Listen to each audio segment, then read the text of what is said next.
This podcast is sponsored by Talkspace. You know when you're really stressed or not feeling so great about your life or about yourself? Talking to someone who understands can really help. But who is that person? How do you find them? Where do you even start? Talkspace. Talkspace makes it easy to get the support you need. With Talkspace, you can go online, answer a few questions about your preferences, and be matched with a therapist. And because you'll meet your therapist online, you don't have to take time off work or arrange childcare. You'll meet on your schedule, wherever you feel most at ease. If you're depressed, stressed, struggling with a relationship, or if you want some counseling for you and your partner, or just need a little extra one-on-one support, Talkspace is here for you. Plus, Talkspace works with most major insurers, and most insured members have a $0 copay. No insurance? No problem. Now get $80 off of your first month with promo code SPACE80 when you go to Talkspace.com. Match with a licensed therapist today at Talkspace.com. Save $80 with code SPACE80 at Talkspace.com. Welcome in to I Remember My First Time. Oh, yeah. Oh, don't be nasty, Jacob. Not that first time. Damn it. This is a podcast about cinematic awakenings, I like the sound of that. where we talk about movies we love with someone who just popped their cherry to that movie. Yep, knew I liked the sound of that. That's nice. Jacob, are all the movies we do on this podcast going to be good movies? God, I hope not. Do we like shitty movies? Oh, we love shitty movies. Sometimes, even more than good movies. Are we critics? Absolutely not. We're just a couple of dicks that like movies. But do we love movies? Oh, we love the shit out of movies. In this week's masterpiece, which is included among the American Film Institute's 2001 list of 400 movies nominated for the top 100 most heart-pounding American movies, we have Jean-Claude Van Damme's Kung Fu 1988 masterpiece, A Bloodsport. JCVD. That's right. Actually, Kumite, it probably Kumite, should Kumite. Kumite. Jacob, you break my record, I break you. BJ, I love anything full contact. I am 2007 Kumite champion, BJ Leica. And I am Dick Punch Master Jacobicus. There's a dick punch in this movie. It's the best dick punch I've ever seen in a movie. Yeah, it was pretty incredible. Great dick punch. BJ, what movie are we doing? We're doing Bloodsport. Give us the description, sir. Let's jump right in. This is a good one. I got this from whatever popped up when I searched it on my Fire Stick. Okay. It says Bloodsport. Jean-Claude Van Damme is at his finest as an American man who treks to Hong Kong to compete in a secret martial arts contest. Nice. That's 100% exactly what it is. That's literally the plot of this movie. There is a martial arts contest. That's it. Yep. No, BJ, I just want to say something else about this movie. The 80s must have been wild because you can just put as many montages as you want in a movie. This movie starts with a montage. Like I don't mean in the first 5 minutes. I mean immediately. It's a montage. Is that not crazy? It was awesome. I didn't believe it at first, and I was like, holy shit, this is really how they're starting the movie. At its time of release, the film boasted the most montages in any film. The director even included a montage towards the climax. there is a montage. I didn't even think of that, but there definitely is one. There are 2 montages in the first 6 minutes of the movie.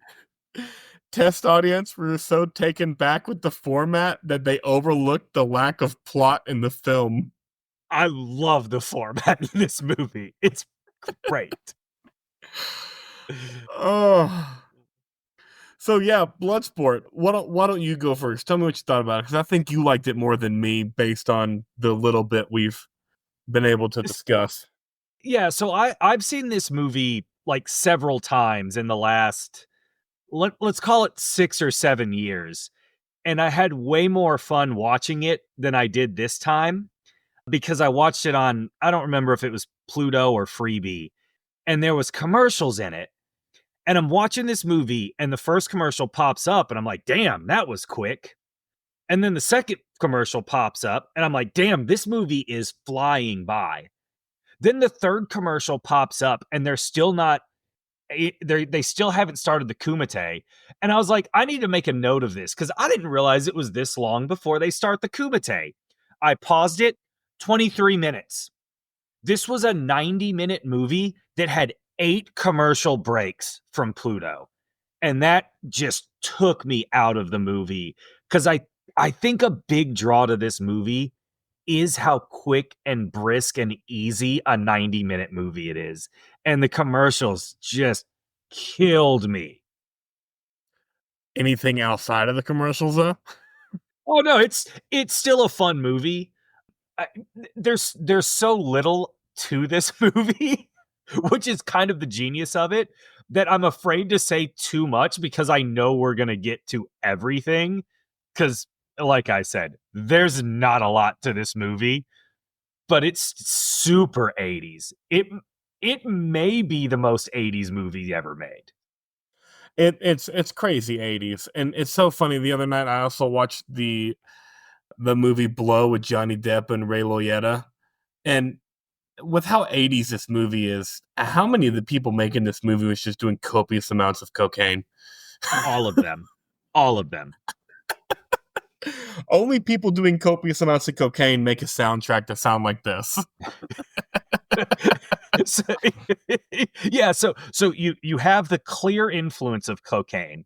You have the numerous montages, including opening the movie with a montage. And before we get too sidetracked, remember this is Hawkeye January, so you have peak Jean-Claude Van Damme looking as fine as a human specimen as anyone can look. Yeah, peak Jean-Claude, 80s steroids. 80s steroids were nuts, dude. So many steroids. so many steroids. And I'm pretty sure the message of this movie is America good, everybody else bad. Japanese are good too. Don't forget the Japanese are good. Yeah. So for me, I liked the movie. I didn't dislike it. I just thought I was gonna like it a lot more. I mean, I've seen a couple Jean-Claude Van Damme movies, Universal Soldier. My first was Cyborg, which was fucking cool. So I thought I was getting just an incredible action movie. It's called Bloodsport. It's kung fu. And it wasn't nearly enough violent as I thought it was going to be, or for me, and not nearly enough blood as a movie called Bloodsport. So that's a dog on it from yours truly as the action aficionado that I am. And I thought I was getting that. I mean, Jean-Claude Van Damme, kung fu, and it's called Bloodsport. And 1988. I was like, cool. Surprised I've never seen this movie. The martial arts fights are, for a movie that's not grounded in anything and is wild, the martial arts scenes are, I'm gonna say, very realistic. I don't know. Like it's not hyper violent. It's not. What was the one we watched? What was the one kung fu movie we've done before this? The one where they're Crouching Tiger, Hidden Dragon. They're not climbing bamboo trees and fighting on treetops. I wasn't expecting that. But it's like it's kind of what you would expect out of a mixed martial arts contest. Like, it's not over the top crazy. I didn't need it to be over the top crazy. I just needed it to be more violent.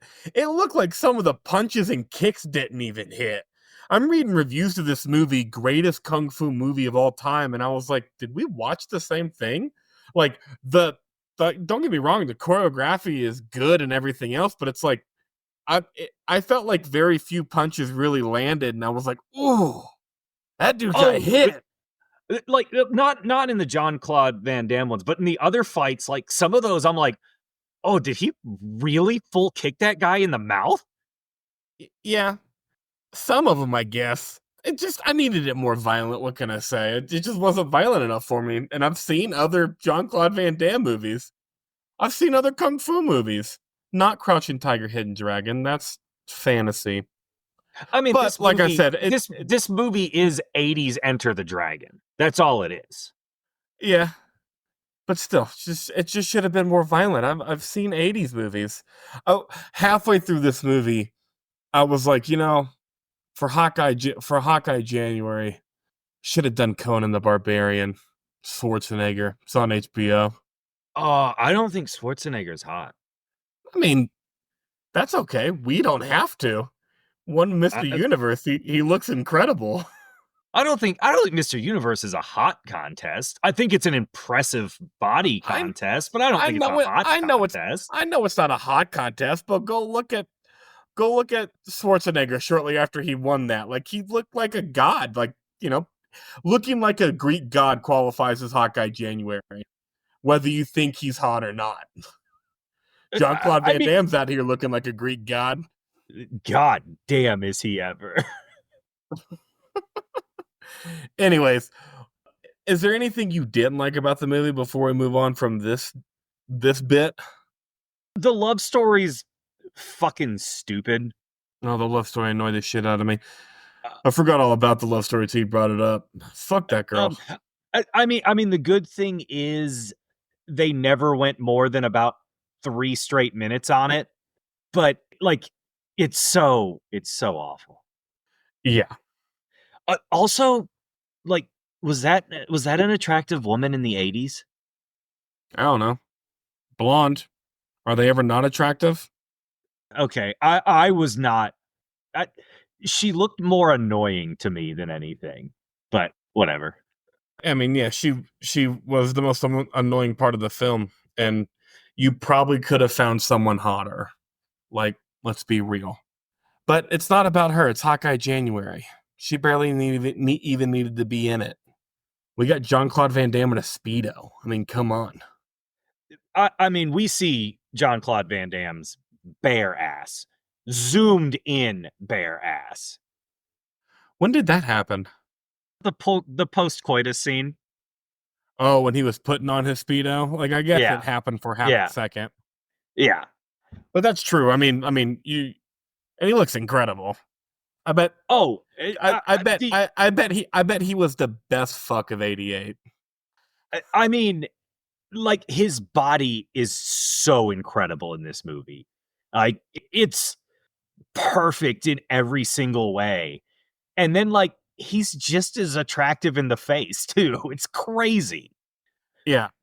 It's like, if my face was that good looking, there's no way I would ever get my body to look like that. I would just George Clooney my way through life. Right. And way easier to George Clooney your way through life. All right. So do you qualify this as a good or a bad movie? Oh, it's a bad movie. Yeah, but I mean, you know what I'm asking. No, it's a bad movie. It's trying to be a bad movie. Yeah, I mean, duh. But was it good? Would I recommend it is a different story. Yeah, that's what the question is. It's been that question every time we've done this pod. And it's a bad movie. Yeah, but it's good at being it's a good bad movie. Yes. Like, it's the same question we ask every time. Okay. You got ratings for us, BJ? Yes, I do. Bloodsport has a 6.8 out of 10 on IMDb, a 48% on Rotten Tomatoes, and a 37% Metacritic score. Seems about right. I kind of thought Rotten Tomatoes would be higher. I mean, people either like it or they don't like it. It's really cheesy. A lot of people don't like cheesy movies. Yeah, but the cheesiness is kind of the best part. No, the kung fu is. Okay, But but I mean, I don't know. I get it. Like it makes Uh, sense uh, to me. Like all of those ratings make sense to me with the movie I watched. let's see a couple of things said about this movie by the critics, because we don't have an Ebert review, because there's no way Roger Ebert's watching this movie. Bloodsport Okay. offers some lurid but fascinating bits. Chief among them, Van Damme, his feet tied to two poles, performs horrifyingly painful splits. Otherwise, Bloodsport boasts bad acting, bad photography, and a bad script. So much for the art of the motion picture. Nice. Love that one. Bloodsport is strictly is strictly for martial arts buffs. Little is offered in the way of plot, dialogue, or acting. And I think this one might be my favorite. Forrest Whitaker's cameo adds plumage to what is otherwise a well-plucked turkey, humorless and plagued by a script full of stilted mumbo jumbo. Nice. Hell yeah. All right. Budget for the movie was 1,100,000 in '88, so about 3 million today. So nothing. Yeah, nothing.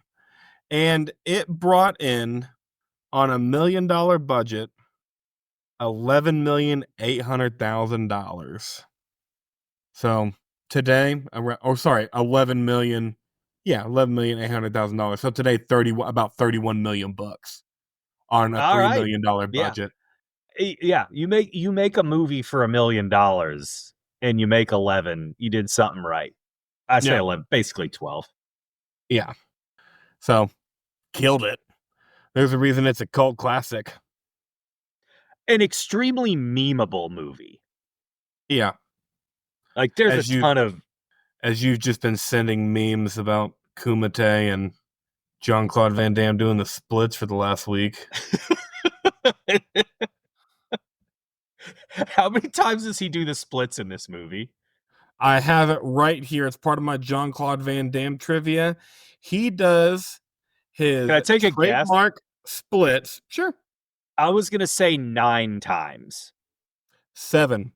7, okay. Yep. 7 times. Also, before we get into the Mount Rushmore of scenes, I just want to let you know that this was featured as episode 132 on one of our favorite podcasts, How Did This Get Made? Oh, yeah. That tells you right there it's a bad movie. If How Yeah. Did This Get Made did it, it's a bad movie. All right, Mount Rushmore scene should be really easy and quick, right? Like we I'm obviously have to have the same ones. I'm assuming we have the same 3. It's just a matter of what the 4th one is. What's your fourth one? My 4th one, and I don't know if this is actually the 4th best scene or my 4th favorite scene in the movie, but just starting the movie with a montage, I love it so much. I love the Oh, choice of just being like, fuck this montage. oh yeah, that's my favorite. That's my fourth favorite scene too. Oh, okay. Instant training montage, and I love that the younger version of Jean-Claude Van Damme is also some Portuguese Brazilian guy who has broken English. Like great casting for this movie with the $1 million budget in '88. Like the wild I believe that was young Jean-Claude Van Damme. And before we continue this, I forgot to bring this up on things I didn't like about this movie, is how incredibly racist this movie is. I was just about to say elephant in the room with this scene. There is a black man who fights like a monkey. He's Yeah. chopping coconuts in a tree in the montage. And I was like, holy shit, the fucking 80s were something else, man. Like, how much blow do you think they were all doing? So much blow. I could not believe that when he came out in the first, we'll get there. We'll get to the first Kumite scene. You said the budget was $1 million. I thought the budget for cocaine alone would have been $1 million for this movie. Absolutely nuts. Absolutely nuts. Okay. But yeah, the training montage, and I loved how long it was. I loved how long all the montages were. They're just like, you know how normally a montage is 5 minutes or less? Here's a 10 to 12 minute one to start the movie. You're welcome. Just in case you are wondering what you're getting into, here's the first 9 minutes of the movie's a montage. Have fun, guys. How do you make the montage also be the expedition dump? That's the brilliance of this movie. That's the brilliance of it. I could not believe my eye holes as Isn't that great? It was absolutely crazy. And in fact, it was watching Bloodsport that I was just like, we need to change how we do this podcast. I don't know why we start with critic reviews and box office numbers. We should just get right into talking about this movie, because I need to talk about this movie as soon as the intro's done. We cannot waste time and talk about bullshit when I need to talk about how incredible these montages are. And how crazy the 80s were. Just right off the bat. Wild choice. Thank you, Bloodsport, for changing the role of segments in our podcast. We're basically channeling Bloodsport every episode of this podcast. It's crazy. But yeah, I mean, the intro training montage could honestly be fit into, it could be number 3. It could be better than the intro Kumite fight. Hands up, I'm gonna say it. It could be your number 3, but the intro to the Kumite fight also has really good camera work, walking down really small walkways in huge buildings and seeing just a version of Hong Kong, which was fucking cool. So moving right on to our third scene, unless you have anything else to say about number 4. When young Frank Dukes shows up in the San Francisco Giants hat and New York Giants jersey, the first time I watched this movie, I just about shit myself, because what a fucking wild combination that is. And I know exactly what happened. The wardrobe person told one person to get a Giants hat and another person to get a Giants shirt, and they got 2 different ones. And they showed up, and the wardrobe designer said, I'm on too much cocaine to care. Fuck it. Keep rolling. Yeah, but the first time you watched this, you had no idea about the cocaine aspect. You were just like, wow, crazy. just some 12-year-old version of BJ. Boy, what the fuck's going on in this movie? Yeah, that I had to bring that up because it's so funny. San Francisco Giants hat, New York Giants jersey. Perfect. All right, yeah, number 3, the first Kumite fight, which I just want to let you know that according to the subtitles, it is spelled Kumite. Okay. I don't know if that's true, because I like Kumate. Yeah, because I is Kumite. Yeah, but whatever. The first Kumite fight was awesome. I'll start off with what I was just mentioning, the camera shots and this fucking city that, like, they're filming in Kowloon Walled City, which has possibly the densest population in human history, with 30,000 people situated in just 6 acres, or 1/100th of a square mile. Holy shit. I just got claustrophobic with you saying that. That's nuts. Yeah. And the filming of that scene, walking down the street and through that little tunnel, was fucking cool. And every time they filmed there was fucking awesome. But yeah, I mean, this scene, you get the first taste of that, because they're in the hotel and everything looks nice. And then you're I mean, even their little their little translator guide was like, yeah, the Westerners don't come here. Like this is a no tourist area. That man is doing the Lord's work in this movie. 100% he is. He's doing great. No notes for him. Wonderful job, translator guy. Yeah. Yeah. I loved every bit of he was in it. I have a brownie now, and I'm super excited because we don't have an oven here. We made it in a crock pot. It's pretty good. It's pretty good. If you don't have access to an oven, make brownies in a crock pot. What else? Do you include the breaking of the bottom brick? Oh, I include the whole Kumite fight. Okay. There's no way Jacob didn't love the breaking of the bottom brick. Yeah, that was cool. And I loved the other American guy that was there. He was great. Ray Jackson. Yeah. The brick breaking demonstration is purely fictional, as is the Dim Mak, or Death Touch, a legendary move fabled in Chinese martial arts folklore. The Dim Mak is an acupuncture attack where the attacker quickly strikes his opponent several times in sequence at various spots on his body. Striking an opponent in this method can reduce in broken bones, paralysis, painful muscle spasms, or even instant death. We see this by Pepe Cheng's character, Jade Fox uses a paralyzing Dim Mak top attack in Crouching Tiger, Hidden Dragon. And then, of course, you have the 5-finger death punch in Kill Bill, which I assume is pretty similar to that. Yeah, same idea. Yeah. But yeah, no, I love the brick thing. The brick thing was great. Yeah, the brick thing was great. It's your first taste of the kung fu in this movie. Real kung fu fights, not kung fu training. It's all really good. Everyone's got different styles. Like the movie really hits its stride at this point. Oh my gosh, I can't believe I haven't done the shit. Everybody was kung fu fighting. Those cats were fast as lightning.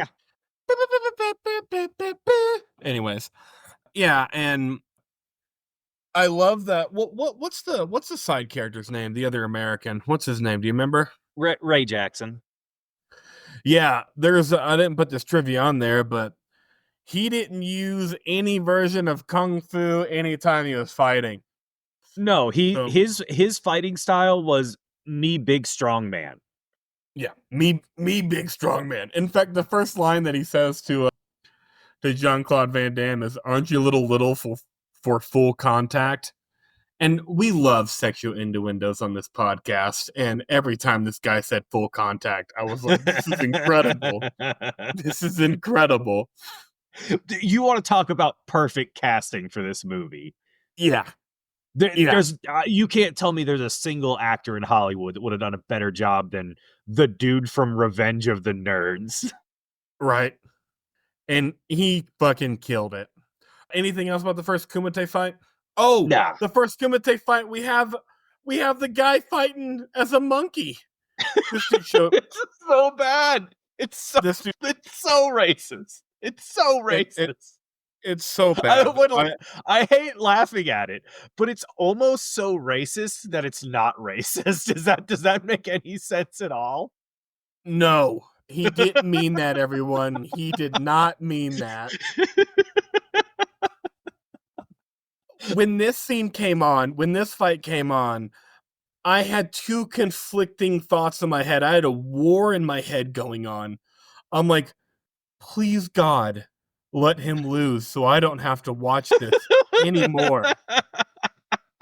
This is so racist and so bad. I cannot believe they did this. I cannot believe they did this. And then the other war in my head was, I hope he wins one fight so they didn't just make the black guy run around like a monkey and not be good at fighting. I hope he wins one fight.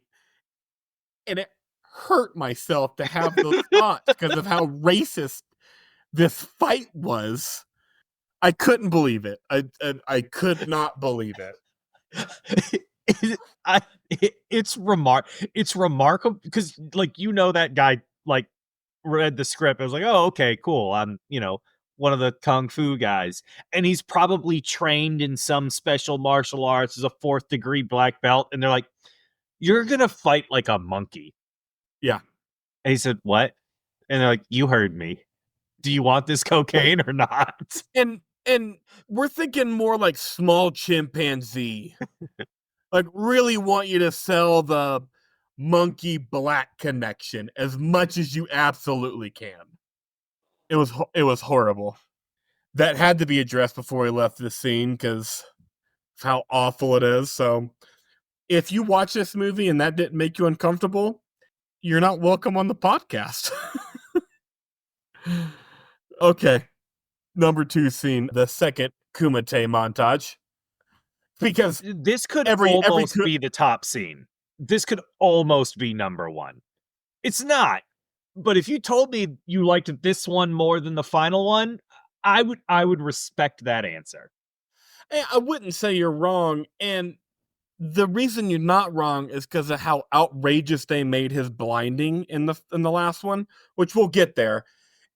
If that wasn't that outrageous, you'd be wrong. The last Kumite is the best one, but this one's incredible. You got the nut punch, the splits in the nut punch. You have Action Jackson dying, or Rage Jackson, or whatever. Why did Ray Jackson think he knocked out Chung-Li? That was clearly not a knockout shot. Because he was hyped up on cocaine and steroids. This is the 80s, BJ. Pablo Escobar is at his absolute height, okay? Bloodsport, the official movie of cocaine and steroids. Yep. And that's why he thought he knocked him out. 100%. There's a lot of fighting in this scene, and a lot of really good fighting. Yeah. Just to touch base one more time on racism, he dies, the black monkey fighter guy. I don't even know how to say that and not sound awful because they didn't even introduce him with a name. He doesn't have a name. Is he? I want to know what he's credited as in this movie. Is it monkey fighting black guy? I hope not, but with how much cocaine was happening on set of this movie, there's a good chance. But yeah, he gets bear squeezed to death, or I just assume everybody dies because it's called Bloodsport, and they should. I have no. It also, didn't it seem like there was about 3 fights that were faster than the record that Jean-Claude Van Damme set in the first round? I don't even want to get into it. That was for dramatic effect. You just got to lose yourself in the movie, BJ. Don't pay attention to the timing. A wise man once said to lose yourself. In the music, but this is a movie with so much music. Yeah, lose yourself in the music montages. Perfect. And then the number 1 scene. It's the last fight with Chung-Li. Yeah, I mean, it is. Yep. Has to be. And it's incredible. Other than the stupid blinding thing, I thought that took way too long. I was like, homeboy should have already won this because he's just sitting here screaming. This is no hold bars. Like, you couldn't do that in a WWE ring. You're out. Okay? You've lost. Yeah, and all you got to do is push the guy off the stage too. Like, just he's blind. He can't really see you. Just kind of shove him off the stage. Remember how you did that 12-minute opening training montage? I remember that he trained blindfolded. I know he can do this blind. Let's skip this. And get right to it. And also, it was definitely just chalk. There's no reason to scream like that. Was it just chalk? I assumed it was something worse. Oh, it made it. It looked like a piece of chalk. Assuming it was something worse made it better for me. Okay. And I'm gonna continue thinking that it was worse than chalk. Oh, I didn't bring up in the second Kumite fight that the guy who won the championship of all the best fighters in the world, when his friend is dying, is held back by a 127-pound Asian man. It's because he has self-discipline and he knew that was against the rules. Okay. We're in Kumite. It's solid. Again, He is a rule dramatic follower. effect. Outside of following the rules of the military, you are correct. He follows rules from his Shidoshi. Everything he does is for his Shidoshi. You don't look like Tanaka. What are you trying to say? Trying to get a little racy on me, huh? I believe Jean-Claude Van Damme is called Round Eyes in this movie at one point. Oh, he is. Okay. 100%. But whatever. Anything else on the last scene? Just if you got 7 minutes, this scene's worth watching at any point in your life. Yeah, I mean, throw this movie on. I mean, there's free movie websites. If you don't know how to find them, use Reddit. I don't know. Because also, just an honorable mention before we leave the Mount Rushmore scenes, one of the best foot chases in cinema history is whenever I love that scene so much. Oh, he started running away, and Forrest Whitaker and the old white guy started running after him, and before anything else happens, we're not even into this foot chase. Nema looks at me and she goes, "There's no way they think they're going to catch him, right?" And I was like, "I don't know. They're running after him, so I think so, but I understand what you're saying." That is the funniest foot chase scene I've ever seen in a movie. Yeah, 100%. I don't know if it's supposed to be or not, but it is. It's hilarious. I laugh every time. It was so funny. That was great. Good Mount Rushmore. It made sense to me that we had the same one, so. All right, should be an easy character breakdown. We have Frank Dukes.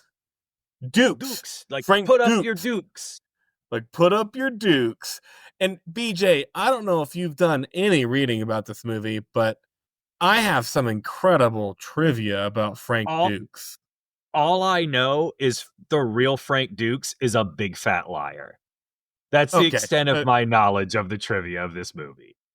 Well, you'll find out more things about his elaborate lie then. It's quite incredible. It's quite. There's one bit of trivia that I'm gonna start with when I get to Frank Dukes that you're gonna be shook. You're not even gonna know how to take it. You're gonna be like, "Wait, are you fucking serious?" But anyways, yeah, because he's a big fat liar and it's not real. Oh, but it has nothing to do with lying. Oh, okay. It's incredible. We'll get there. Yeah, we have. All right.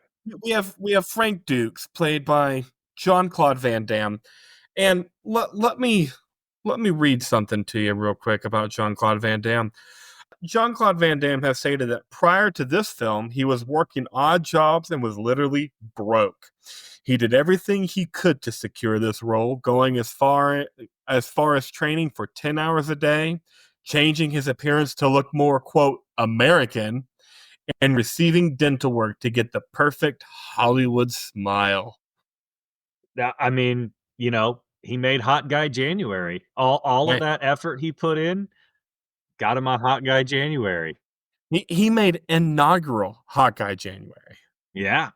The muscles from Brussels. The muscles from Brussels. JCVD, baby. I remember when I was, for our small little wrestling segment of the week, I remember my dad living in Tyler and us watching Friday Night SmackDown at his house, and JVD came out. And first I thought it was Jean-Claude Van Damme because I had never seen JDV before. And no, what's his name? RVD. Rod Van Dam. Yeah, Rod Van Dam. And yeah, so good memories. Still the best 5-star frog splash in the business. No, 100%. But yeah, I mean, Jean-Claude Van Damme just incredible in this role. He nails it.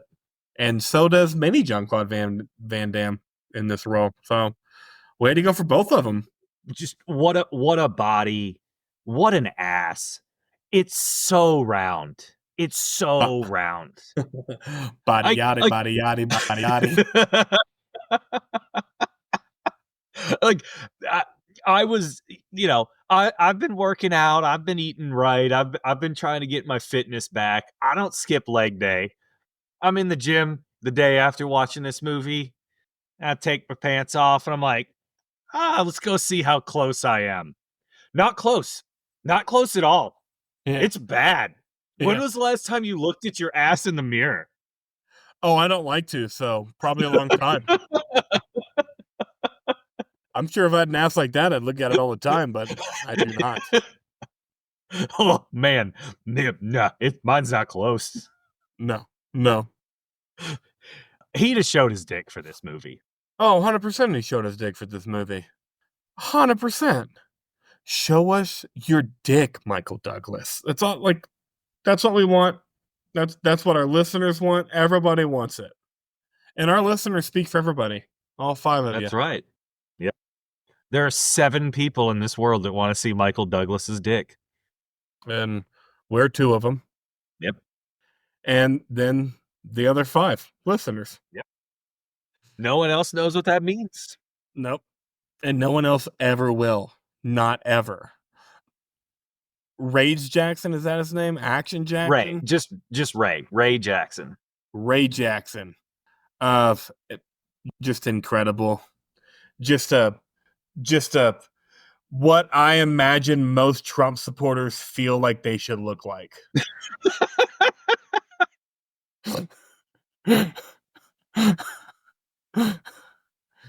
You don't look like that. If you looked and acted like Ray Jackson, you wouldn't put mask on and hide behind your pussy assault rifles. 6'5", 275. You wouldn't be a pussy with a gun in your hand if you were Ray Jackson, you fucking cunt. Ray Jackson would have taken the entire Capitol himself. 100%. And then given it back. Because he's a freedom-loving American, goddammit. Shockingly good chemistry with JCVD. Like, their chemistry's amazing, and I don't know why. I don't know why either, but it was incredible chemistry. Just one of the best bromances of all movies in this movie, and it's Jean-Claude Van Damme and the guy from Revenge of the Nerds. Yeah, just incredible. I have nothing but good things to say about Ray Jackson. Rage Jackson, Action Jack, all the above. He is all of them. Yeah, he's awesome. Great casting, great job, great chemistry, good look. Little Chinese guy. What would you call him?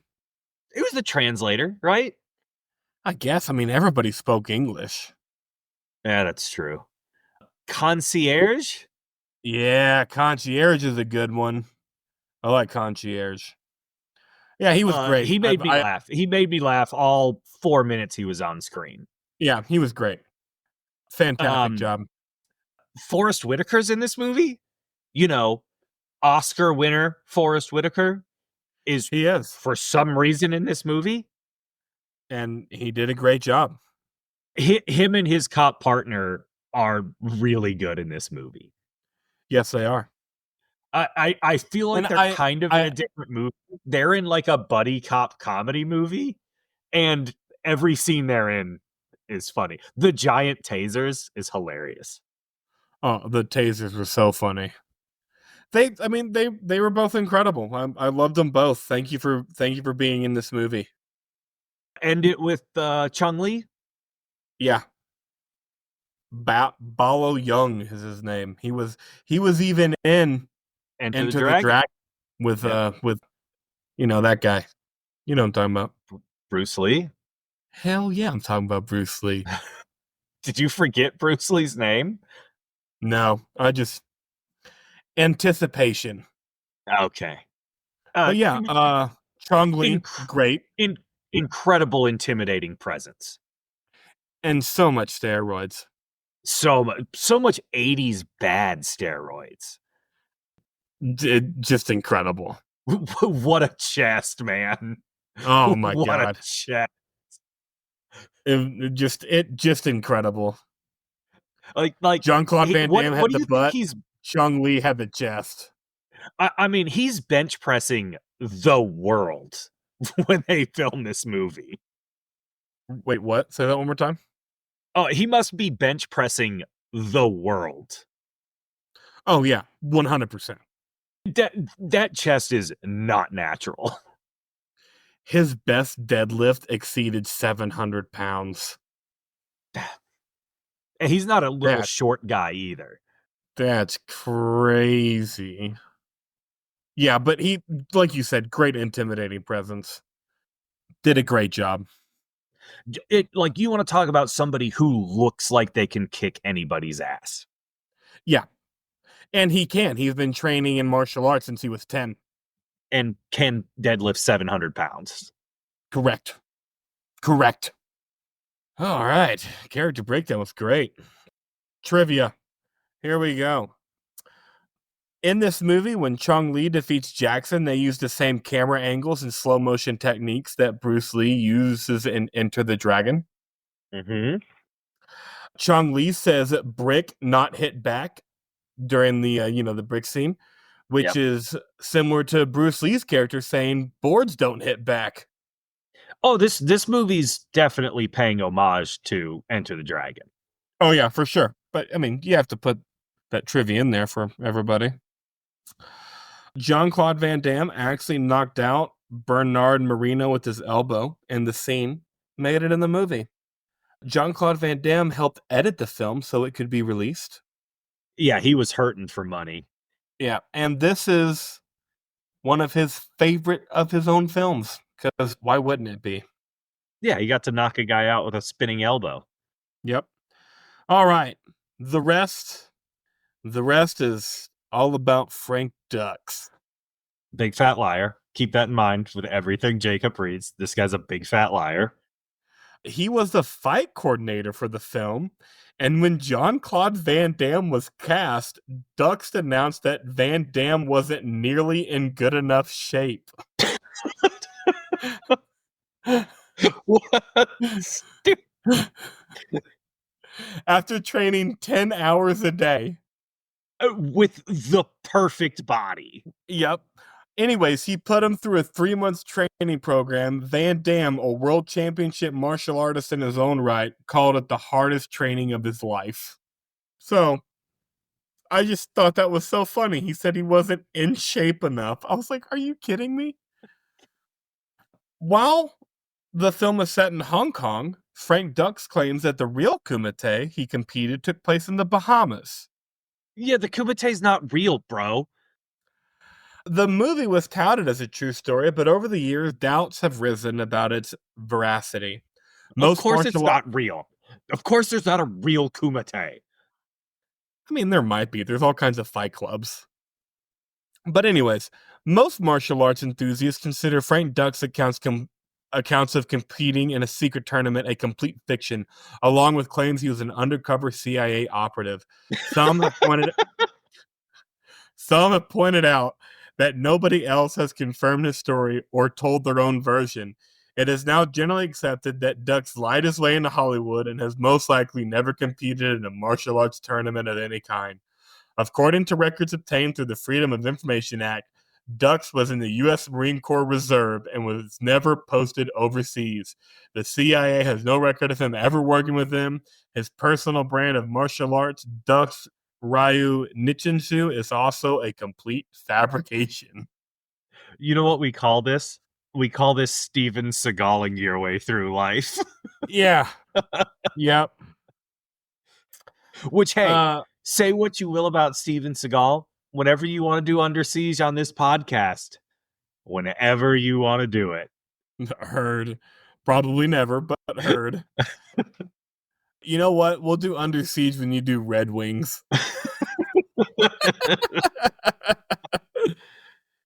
So part of one of the many reasons people have come to realize that Frank Dux was a liar is the claims that the Kumite he fought in had 60 rounds, which is mathematically and physically impossible. Single elimination events have a particular pattern with regards to the number of rounds and number of participants required. yada, yada, yada. The simple mathematical formula for calculating the necessary number of participants is 2 to the power of the number of rounds. The number of human beings required for a 60-round tournament is millions of times as many humans as exist on Earth in the year 2022.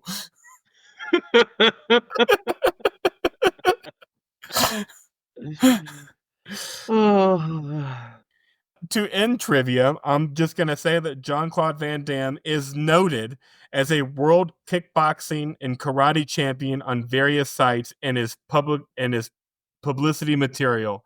This history has been confirmed. Just in case there is any question about it. Oh, yeah. No. He is not just a pretty face who can do the splits. He's a legitimate martial arts expert. Yeah. And the guy he was portraying as true events in this film is a fucking big fat liar. Yeah. Big fat liar. Yep. That's my trivia. I did it. Yep. Your takeaway, the real Frank Dukes, big fat liar. That is the takeaway, yes. What's our impersonation for this movie?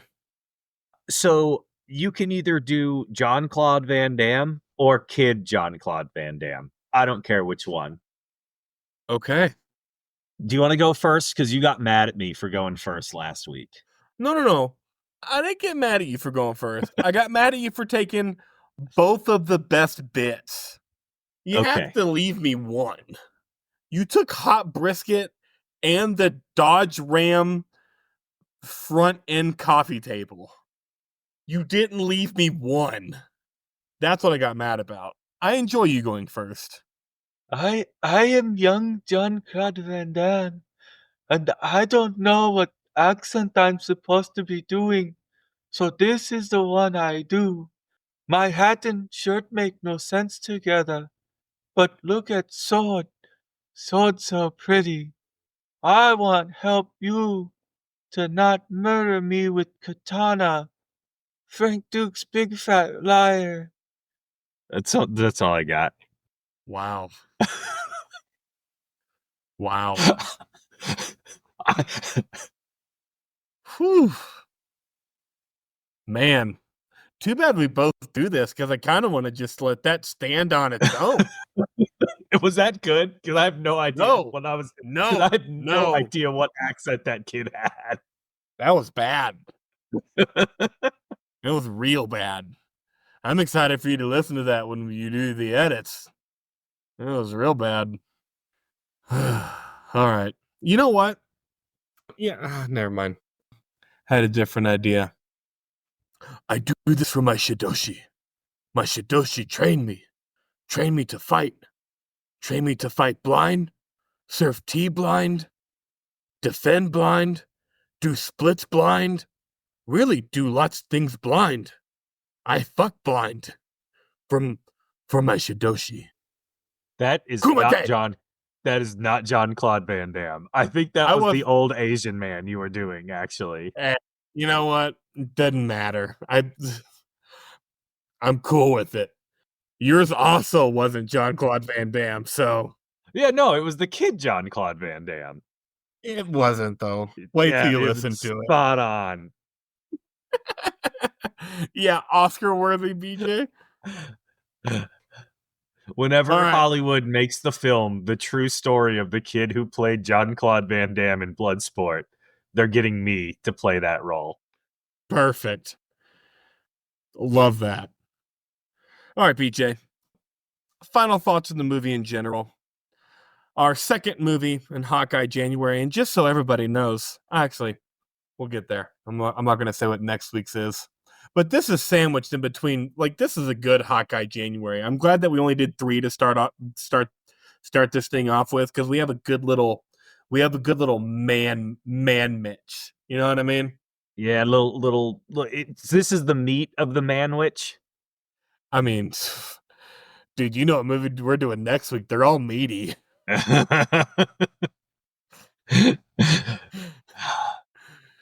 But yeah, I mean, what do you rate our second Hawkeye January movie, Bloodsport? I I still enjoyed it. I hated the commercials. A 90-minute movie doesn't need 8 commercial breaks. That was fucking insane. But it's still a fun movie. It's super 80s. It's cocaine and steroid fueled.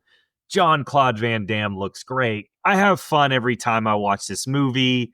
It's an 8.2. Okay. I don't disagree with anything that you said, but I don't have that much fun watching it. Six straight up. Okay. Yeah.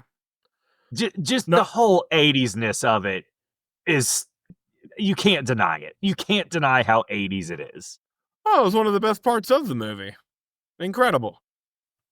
Like, I don't know if I'll ever watch this movie again, but I might. I'll probably watch a multitude of other Jean-Claude Van Damme movies before I watch this again, so who knows if I'll ever get around to it. But I'd be down. If you're thumbing through and you're like, I don't really know what to watch, I'm pretty tired, I might fall asleep, you'll probably throw this movie on again. Yeah. I don't know if you're gonna seek it out, but probably not. Probably a safe bet to say no. All right, BJ, are you ready for these IMDb'ers?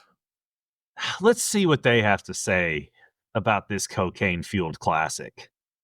Well, I have a one-liner for the first time in a while from Sandarinium, 10 out of 10, titled Best Martial Arts Movie of All the Times. I have seen The Last Fight at least 250 times, ... I'm writing this and I just want to see it again, ... You're welcome on the podcast, my friend. Yeah. From IMDb user Invictus, titled Greatest Film of All Time. Greatest 10 out of 10. film of all time. Yes. Not even Kung Fu movie. Greatest film. Citizen Kane, Goodfellas, Godfather, eat my shorts. It's Bloodsport. Yep, exactly. I would like to say that I have not seen a better film than Bloodsport in my lifetime of 20 odd years. I have seen plenty of films. The martial arts genre is unique, and one mustn't compare it to other types of movies because they are like apples and oranges. Therefore, I will say it is the greatest martial arts film of all time, and in my mind, better than anything else I have seen, even though it is hard to compare it to a non-martial arts films. This movie is more than just about fighting. It transcends the entertainment value it was made to provide. This story is about Dux' journey through life and his struggle to bring honor to his Shidoshi. He is not in it for money or bragging rights, but simply for honor. Now, how many people in today's world care about honor? Not very many.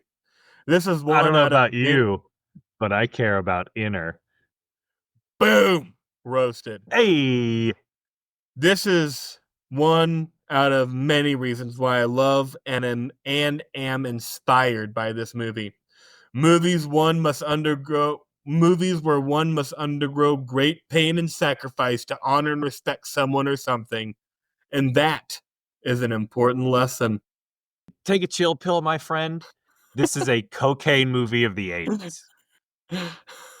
It starts off with a montage. The movie is not about honor. No. And then 1 out of 10 from IMDb user Vice, titled Pure Cheese, Avoid Like the Plague, Swine Flu, and Ugly Fat Chicks. Hey, I didn't say I condone this review. I'm just reading the title. yeah, be nice to ugly fat chicks. Yeah. They'll probably give you the best sex you've ever had, Vice. Yeah, get out of here, you fucking asshole. If you want to watch poorly choreographed fight scenes, terrible acting, with even worse dialogue, and some of the dumbest slow motion scenes showing Van Damme looking like he has a mental handicap rather than suffering from temporary blindness, then this film is for you. Perhaps I was missing something when I made the mistake of killing some time recently and watching it when it was on TV. But unless you have ADD or a very low IQ, I'd steer away from this movie. Unless you're going to watch it with the view of laughing your ass off at just how bad it is. For the record, I'm not some JCVD hater. if you take most of his films for what they are okay. Universal Soldier and Time Cop were entertaining enough. And I don't deny that guy makes kicking people in the face look awesome. But this was just pure cheese, as stated in my summary. If you want some old school martial arts movies, stick to Bruce Lee ones. Or if you must, Chuck Norris, as they do a much better job of it. I'm not sure what that person wanted this movie to be, but the cheese is the best part of this movie. Yep.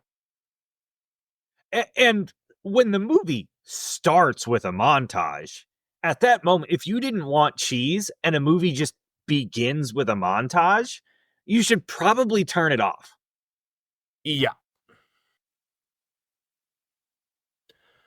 Totally agree. But yeah, those are my IMDb reviews. Thank you for listening, everyone. This is us at RMFT. It's Hot Guy January. What do we got next week, BJ? Oh, hey, we didn't ask if we recommend this movie to people.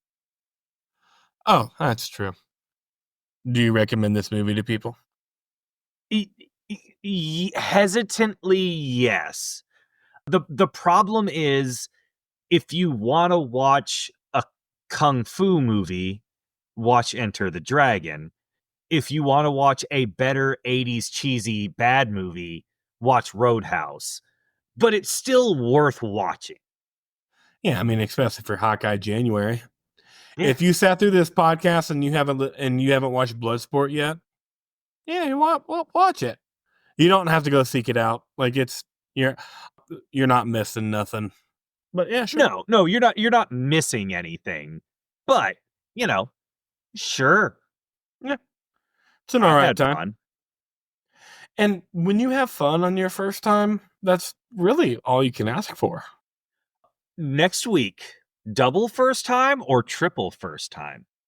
Oh, yes, we have our first repeat guest outside of anyone named David Ekus on the IRMFT pod, returning from. Wait, didn't your Bottles. sister do two? Did she do? No, she didn't do Scooby-Doo with us, did she? She just did Wayne's World? No, she did do Scooby-Doo with us. She came over to Mitchell's. Our first repeat guest that's not a family member on the pod. One of the funnier people, probably the funniest person we know. Yeah, definitely the funniest person that's been on the pod, including the two hosts that run this shit every week. Oh, he's way funnier than me. Yeah, way funnier than me. We have Bert Eisling coming on for a triple Virgin episode with the. You're excited to say it, aren't you? You're man, excited to say it. I am, but I'm going to let you say it because I want to. Magic Mike. That's right, guys. You heard it here. Have your wives and girlfriends tune into IRMFT. We are doing Magic Mike to close out our inaugural Hot Guy January. Ending with a bang. I'm pretty excited. Bert hit me up. Who's ahead? Who's ahead in the Hot Guy rankings right now? Glenn Powell or JCVD? I think Glenn Powell. Okay. For you, what do you think? I think Glenn Powell too. I think he's a lot cooler. Yeah, his charisma gets him a lot of places for sure, and then he's nice to look at. So, but yeah, Bert hit me up and he was like, "Yo, I really love doing the pod with y'all, but I'm also not paying money to rent Magic Mike, so gonna have to pass." And I was like, "Yo, chill out. I also don't want to spend money watching Magic Mike. Here's a free movie website to use." You're still coming on the pod, goddammit. Which I'm sure I'll just tell that story again next week, but fuck it. All right, well, hope y'all enjoyed the second episode of Hot Guy January. I know we did. Enjoy Bloodsport if you haven't seen it yet and you want to go watch it. And just because they have a better podcast than we do, check out Bloodsport on How Did This Get Made, because I'm sure it's funny. Till next time, follow us on all the socials at IRMFT Pod. Don't forget to smash that subscribe button. Bye.